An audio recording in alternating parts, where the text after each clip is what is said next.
하나님의 말씀 함께 보겠습니다. 하나님의 말씀은 민수기 32장 1절에서 19절까지입니다. 민수기 32장 1절에서 19절까지 우리 한 절씩 교독하겠습니다. 제가 먼저 봅니다. 르우벤 자손과 갓 자손은 심히 많은 가축대를 가졌더라. 그들이 야셀 땅과 길르앗 땅을 본즉 그곳은 목축할 만한 장소인지라.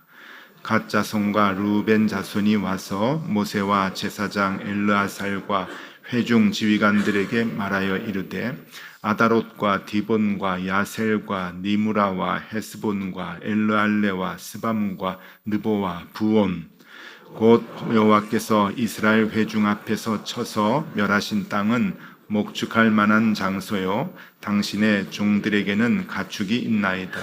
또 이르되 우리가 만일 당신에게 은혜를 입었으면 이 땅을 당신의 종들에게 그들의 소유로 주시고 우리에게 요단강을 건너지 않게 하소서. 모세가 갓 자손과 르우벤 자손에게 이르되 너희 형제들은 싸우러 너희는 여기 앉아 있고자 하느냐. 너희가 어찌하여 이스라엘 자손에게 낙심하게 하여서 여호와께서 그들에게 주신 땅으로 건너갈 수 없게 하려 하느냐. 너희 조상들도 내가 가데스 바네아에서 그 땅을 보라고 보냈을 때에 그리하였었나니 그들이 에스골 골짜기에 올라가서 그 땅을 보고 이스라엘 자손을 낙심하게 하여서 여호와께서 그들에게 주신 땅으로 갈 수 없게 하였었느니라. 그때에 여호와께서 진노하사 맹세하여 이르시되 애굽에서 나온 자들이 20세 이상으로는 한 사람도 내가 아브라함과 이삭과 야곱에게 맹세한 땅을 결코 보지 못하리니 이는 그들이 나를 온전히 따르지 아니하였음이니라.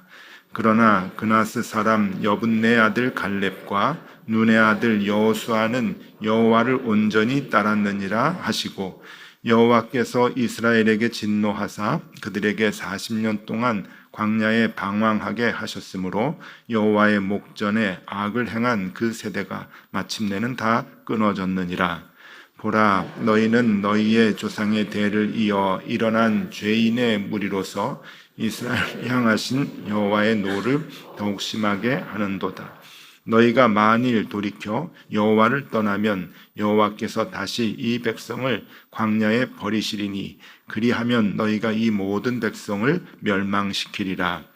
그들이 모세에게 가까이 나와 이르되 우리가 이곳에 위하여 우리를 짓고 우리 어린 아이들을 위하여 성읍을 건축하고 이 땅에 원주민이 있으므로 우리 어린 아이들을 그 견고한 성읍에 거주하게 한 후에 우리는 무장하고 이스라엘 자손을 그곳으로 인도하기까지 그들의 앞에서 가고 이스라엘 자손이 각각 값을 받기까지 우리 집으로 돌아오지 아니하겠사오며. 함께 봅니다.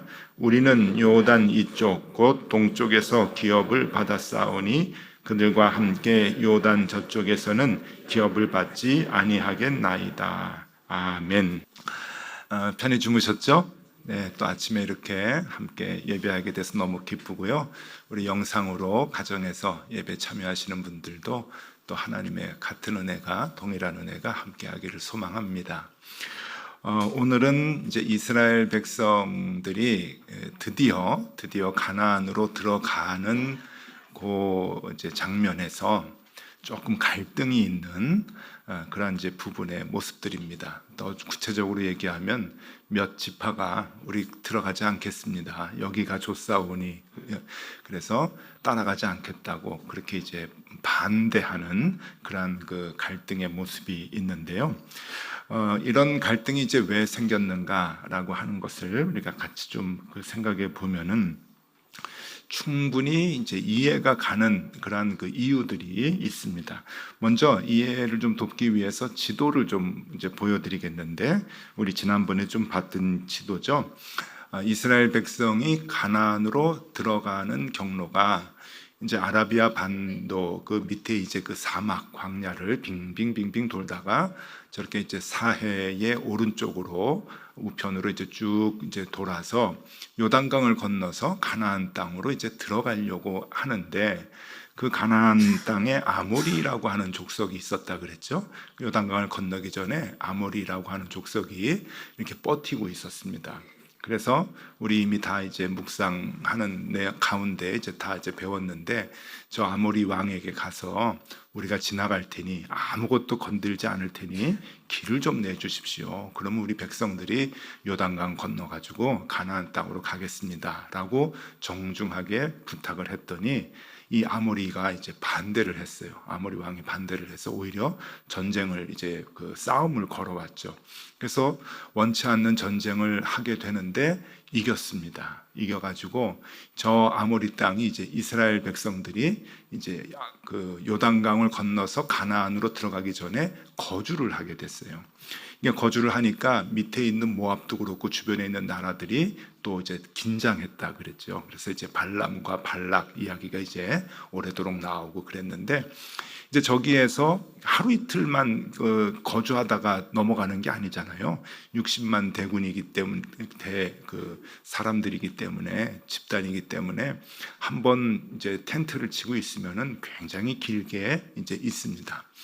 이제 여기서 작전을 짜고 요단강을 건너서 가나안으로 이제 들어가서 첫 성읍 여리고도 쳐야 되고 또 전쟁을 이제 해야 되는데, 가만히 있다 보니까 저기가 좋아요. 저희가 좋아서 루벤 지파와 갓 지파 그리고 므낫세 지파 중에서 일부가 우리는 건너가지 않겠습니다 라고 지금 이제 그 뭐라 그럴까요? 고집을 부리는 거예요. 여기가 좋습니다. 저 아모리 족속을 쳐서 저기에서 승리해가지고 있다 보니까 그 아모리 족속들이 갖고 있었던 소와 양과 이 가축들을 다 뺏었거든요. 그래서 풍부했어요. 그동안 빈털터리로 광야에서 하나님이 주시는 만나와 메추라기만 먹고 살다가 이제 그 가축들이 생기고 먹을 게 생기고 그래가지고 굉장히 이제 풍요로워졌거든요. 그리고 보니까 그 땅이 굉장히 목축하기가 좋다는 거죠. 위성 사진을 좀 한번 보여드리면은요. 위성 사진을 보면은 이게 이제 현재 위성 사진이에요. 저 지역에 밑에는 사해고 위에가 이제 갈릴리 바다고 그 중간이 이제 그 요단강인데, 지금 어디에서 머물고 있겠다고 했냐면 그 요단강 동편입니다. 체크를 좀 해드리면은요, 보세요. 지금 봐도 땅이 아주 괜찮아요. 그러니까 저 누런 게 이제 아무것도 없는 광야이지만 저 초록색은 그래도 이제 나무들이 있고 그리고 이제 또 풀들도 나고 그러니까 목축하기가 아주 좋은 곳이거든요. 지금 저곳에 이 르우벤 지파하고 갓 지파하고 므낫세의 한쪽, 그래서 므낫세 반지파라 그래요. 반쪽이니까 므낫세 반지파, 이 세 지파가 이제 버티고 있는 거예요. 우리 건너가지 않겠다. 이제 그런 거예요. 그래서 이제 요단강을 건너간 다음에 땅을 분배를 했을 때 그 분배한 모습을 좀 보여드리면요. 분배의 그림을. 예. 자꾸 그림이 왔다 갔다 해서 죄송하긴 한데 그래도 이해가 좀 쉬우실 거예요. 결국은 이렇게 이제 분배가 됩니다. 저 요단강 동쪽에 루벤 지파, 갓 지파, 그리고 맨 꼭대기에 므낫세 반쪽. 그래서 이 므낫세 2분의 1이라고 그러고 성경에는 므낫세 반지파라 그렇게 이제 얘기를 해요. 그리고 요단강을 건너가서 이 서쪽에, 그러니까 가나안 땅이죠. 이 가나안 땅에는 저렇게 이제 대부분 많은 이제 그 지파가 땅을 분할받아서 이제 그곳에서 살게 됩니다. 자, 오늘 얘기는 루벤과 갓 지파 그리고 므낫세 반지파, 이 지파들이 왜 안 쫓아갔느냐라고 하는 거예요. 말씀을 보니까 1절이 중요한데 1절 제가 다시 읽어드릴게요. 루벤 자손과 갓 자손은 심이 많은 가축대를 가졌더라. 그들이 야셀 땅과 길리의 땅을 본즉 그곳은 목축할 만한 장소인지라. 예, 갑자기 가축이 많아졌어요. 그 아모리 사람들이 키우던 그 가축들이 이제 다 뺏었거든요. 그리고 전리품이죠, 전리품. 자기네게 됐고, 또 거기서 이제 키우다 보니까 여기가 목축하기는 참 좋은 땅이구나. 그런 마음이 들어가지고 이제 우리는 건너가지 않겠다라고 하는 그 마음을 이제 갖게 된 거예요. 여기가 좋사오니. 살기가 좋아지니까 하나님의 명령을 잊어버린 거죠. 여러분, 오늘 이게 우리에게 주시는 가장 중요한 메시지입니다. 살기가 좋아지면 하나님을 잊어버려요. 종교사회학적으로 이제 보면은 개인당 그 소득이 1인당 소득이 15,000불이 되는 순간 종교성이 급격히 떨어진다고 얘기합니다. 그러니까 우리나라도 지난 40년, 50년간 기독교가 굉장히 이제 그 발전을 했잖아요. 이제 최근에는 막 이제 내려가지만 그동안 70년대, 80년대, 90년대까지 정신없이 교회가 커지고 이제 그랬는데, 그때 보면은 딱 거기에요. 그 1인당 소득이 15,000불 될 때까지 정말 이제 먹고 살기 힘드니까 교회 와서 기도하고 이제 그러다가 15,000불 넘어가고 2만 불 되고 지금 이제 3만 불 넘어가고 이제 그러면 하나님이 필요 없는 거예요. 먹고 살기 괜찮거든요. 그리고 또 이제 그 경제적인 시각으로 보면 이제 그러한 모습이 이제 있을 수 있고요. 또 하나는 어려운 문제가 닥치면, 개인적으로 닥치면 하나님을 열심히 붙듭니다. 하나님 찾고 하나님 의지하고 하나님 이 문제 해결해 주셔야 됩니다. 이 문제 도와주셔야 됩니다. 라고 간절히 붙들지만 그 문제가 해결이 될 때, 다 해결되고 나면 하나님이 잊어버려요.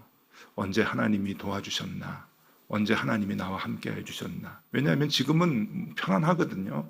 그러면 하나님을 또 잊어버리게 되고 무시하게 되고. 옛날에 윤형주 장로님이 제가 있었던 교회, 일본에서 목회할 때 이제 오셔서 찬양 간증 집회를 했는데 이 말이 아직도 기억에 나요. 이제 젊어서 가수 생활을 하면서 인기가 있으니까 수입이 막 늘어나더라는 거예요. 수입이 주체할 수 없을 만큼. 이제 뭐 방송 수입도 있지만은 이제 밤 무대에 가가지고 찬양이 아니죠. 노래도 하고 그러면은 막 수입이 생기는데 어느 날 그 수입이 아버지의 수입을 추월을 했다 그래요. 아버지의 수입보다 자기 수입이 많아지기 시작을 하니까 뭐라 그러냐면은 아직도 그 말이 이제 기억이 나요. 아버지가 작아 보이더라. 아버지가 작아 보이더라. 그러니까 아버지가 계속 이제 그 트윈 폴리오 인기 있다가 이제 인기가 확 이제 그 뭐라 그럴까요? 그 위기가 생긴 때가 있었잖아요. 뭐 대마초 사건도 있고 뭐 그런데 아버지가 계속해서 이제 그 얘기를 했대요. 교회를 다녀라. 예배를 빠지지 마라. 아무리 바빠도 예배를 드려라. 하는 얘기가 이제 계속 아버지가 이제 해주셨는데 그 말이 들리질 않더라는 거예요. 아버지가 작아 보이니까. 이제 그 말이 오늘 본문을 보면서 생각났는데 이게 어찌 그 장로님 얘기뿐이겠어요? 우리도 마찬가지 아닐까요? 조금 살다가 주머니 사정이 넉넉해지면 하나님이 작아 보여요. 그리고 내 문제가 개인적인 어려움이 있을 때는 그렇게 크게 보이던 하나님이 문제가 다 해결이 되면 사라져 보이는 거죠.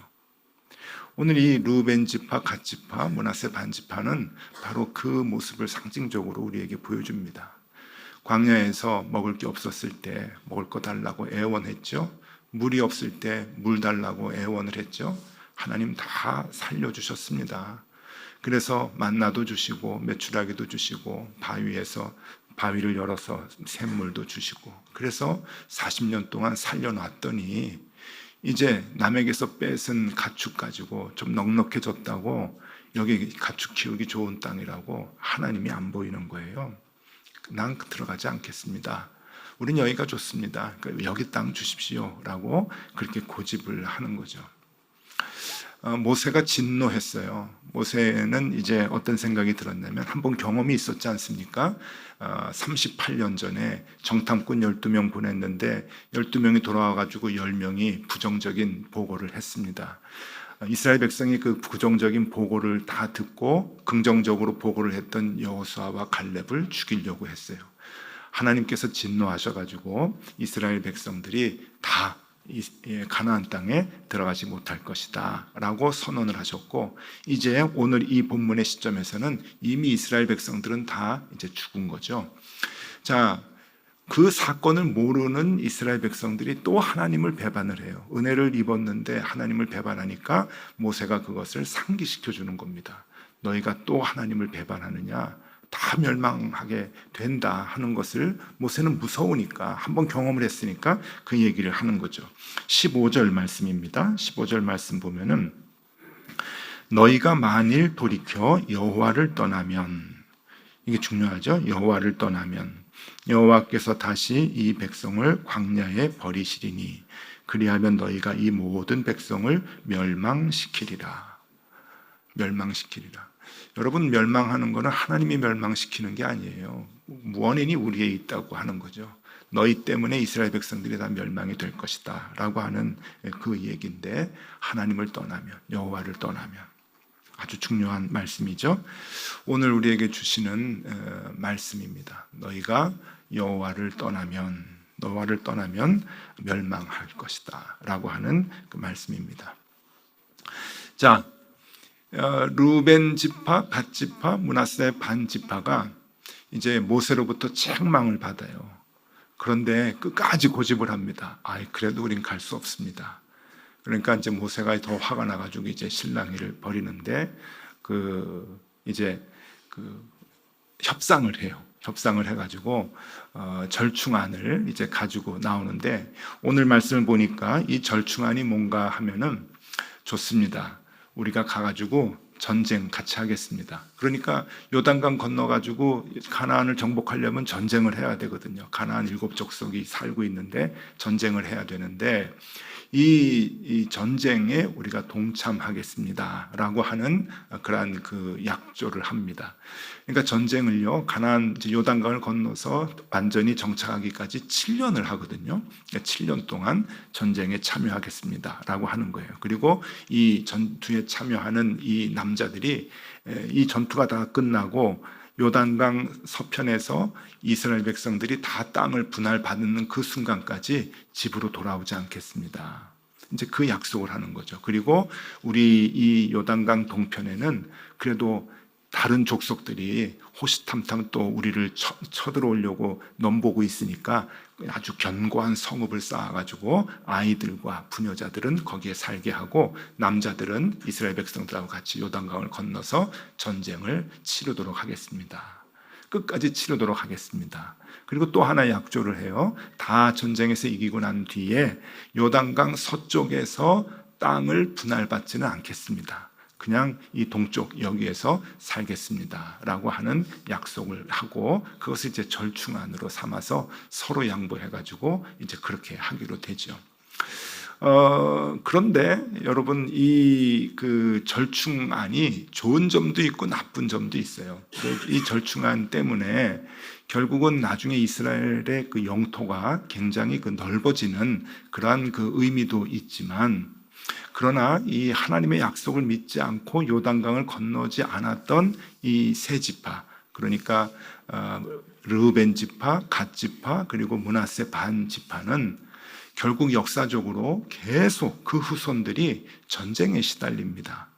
왜냐하면 그 옆에 모압 땅이 있고 에돔이 있고 암몬이 있고 그 족속들이 있거든요. 그 족속들이 계속 자기네 땅이었으니까 계속 이스라엘 백성들을 쳐들어와 가지고 거기에 사는 사람들을 괴롭히는데, 이것도 역사적으로 굉장히 이 하나님의 명령을 지키지 못했던 사람들이 받는 고통이라고 볼 수가 있는 거죠. 그러니까 그 살기가 좋은 땅이 아니에요. 그냥 눈에 보기에 여기가 적과 꿀이 흐르는 땅이구나, 물이 많구나, 목축하기 좋구나. 아까 위성사진 보셨잖아요. 목축하기 좋은 땅이 맞거든요. 그러니까 눈에 보이는 대로 좋은 땅을 선택을 해서 우리가 여기 있겠다라고 한 것이, 그것이 좋은 선택은 아니라고 하는 것이죠. 창세기 13장에 보면은 아브라함이 이제 그 조카 롯하고 헤어지는 장면이 나옵니다. 아브라함과 그 조카 롯의 그 식솔들이 그 재산이 많아지니까, 역시 재산이 문제인 것 같아요. 재산이 많아지니까 자꾸 이제 싸우는 거예요. 그래서 우리 이제 헤어지자. 그래서 요단강을 이렇게 이제 중심에 두고, 너는 어디로 선택을 하겠냐? 네가 동쪽을 선택을 하면 나는 서쪽으로 가고 네가 서쪽을 선택하면 난 동쪽으로 가겠다라고 이제 아브라함이 얘기를 해요. 그때 조카가 어디를 선택하냐면은 동편을 선택을 합니다. 창세기 13장 10절에 보면은 그 동편을 선택한 원인을 얘기를 하는데 온 땅에 물이 넉넉했다. 그 말이 나와요. 바로 지금 이 땅이거든요. 르우벤 지파, 갓 지파가 선택한 그 땅이에요. 온 땅에 물이 넉넉했다. 그리고 여호와의 동산 같고 애굽 땅과 같았더라. 애굽의 그 삼각주 있잖아요. 맨 끝에 나일강 삼각주, 그 비옥한 땅. 그 애굽의 땅 같고 여호와의 동산 같고 물이 넉넉했다라고 하는 눈에 보이는데 풍요로운 그 모습을 선택을 해서 롯은 갑니다. 그리고 아브라함은 반대쪽 척박한 광야로 선택을 해가지고 가죠. 자, 결국 누가 살았죠? 아브라함이 삽니다. 롯은 소돔과 고모라 땅에서 멸망당하게 되고 아브라함은 이제 하나님과 함께 동행을 해서 살게 되죠. 오늘 이 역사가 또 반복이 되는 거예요. 르우벤과 갓지파와 므낫세 반지파, 하나님의 약속, 하나님의 언약, 가나안 땅으로, 젖과 꿀이 흐르는 가나안 땅으로 인도하겠다고 하는 그 하나님의 언약을 잊고 자기가 잠시 풍요로우니까 하나님이 작아 보이는 거예요. 그래서 눈에 보이는 좋은 땅에 남아있게 되는 그런 엄청난 죄를 범하게 되는 모습을 오늘 본문에서 볼 수가 있습니다. 자, 여러분 요즘 주머니 사정 좀 어떠셔요? 조금 살만하십니까? 예, 살만할 때 위험합니다. 왜냐하면 하나님이 작아 보여요. 살만하면 하나님이 작아 보여요. 넉넉하면 하나님이 작게 느껴집니다. 편안하니까요. 문제가 없으니까요. 그러니까 여러분, 오늘 이 말씀이 우리에게 주는 교훈이 큽니다. 문제가 있을 때나 문제가 없을 때나 여러분, 우리는 늘 하나님과 밀착돼야 됩니다. 하나님 인도하시는 대로 우리가 늘 하나님 의지하고 쫓아가는 그 삶의 자세가 우리에게 무척 중요한 것이죠. 여러분, 요즘 좀 편안하신다 그래도 이 말씀이 여러분들 마음 가운데서 사라지지 않았으면 좋겠습니다. 그리고 힘들고 어려울 때 이 말씀이 기억나시면 좋겠습니다. 주머니 사정 좀 괜찮고요. 우리가 좀 넉넉하게 되면은 하나님 작아 보이게 되는데 우리가 자꾸 그 마음으로 이제 기복이 있는 이 신앙생활을 해나가고 있는 건 아닌지 거꾸로 얘기하면은요. 여러분 조금 지금 힘드십니까? 좀 어떠셔요? 조금 풀기 어려운 문제가 좀 있으십니까? 그것 때문에 마음이 좀 어려우십니까? 그럼 한번 생각해 보세요. 내가 넉넉할 때 하나님을 혹 잊지는 않았는지. 대체적으로 맞는 부분들이 좀 있을 거예요. 그러면 여러분 여기까지 생각하실 수가 있습니다. 지금 당하는 이 어려움, 지금 당하는 이 고난, 하나님이 다시 돌아오라고 그러시는 거구나. 하나님과 밀접하게 살라고 그러시는 거구나. 그러니까 하나님과 밀접하게 되면 또 이 문제도 하나님께서 해결해 주시겠다라고 하는 그 마음까지, 그 믿음까지 연결될 수 있습니다. 이게 은혜죠. 그러니까 여러분, 우리가 어찌하든지 우리 하나님과 함께 동행하는 것, 그것이 늘 중요합니다. 하나님 우리를 제일 좋은 곳으로 인도해 주시려고 우리를 이렇게 이끌어 주시는데 광야에서 빙빙 돌리기도 하시고 또 여러 가지 전쟁 때문에 싸움에 임하기도 하시지만 결국은 우리를 가나안 땅으로 인도해 주시는 거거든요. 그 하나님 늘 우리가 의지하고 그 하나님 붙들고 살아가면 그 가나안 땅을 우리에게 기업으로 주실 겁니다. 여러분, 우리가 그 믿음 갖고 살면 참 좋겠습니다. 오늘 다 잊어버리셔도 괜찮습니다. 위성사진 다 잊어버려도 괜찮습니다. 한 가지만 기억하세요. 주머니 사정 나아져도 우리가 의지할 분은 하나님이시다. 생활이 넉넉해지고 삶에 어려웠던 문제들이 다 풀려도 우리를 인도하시는 분은 하나님이시다. 늘 잊지 않고 어느 때라도 사정이 나빠도 사정이 좋아져도 어느 때라도 늘 하나님 붙들고 살아가는 우리가 되면 참 좋겠습니다. 주님, 이스라엘 백성들 욕할 것이 무엇이 있겠습니까? 살기가 편해지면 우리도 주님을 잊을 때가 너무 많습니다. 그렇게 매달렸던 문제가 해결되면 우리는 이내 주님을 잊고 맙니다. 우리의 삶에서 고통이 사라지면 주님을 찾지도 않습니다. 주님, 우리의 완악함을 용서하여 주시옵소서.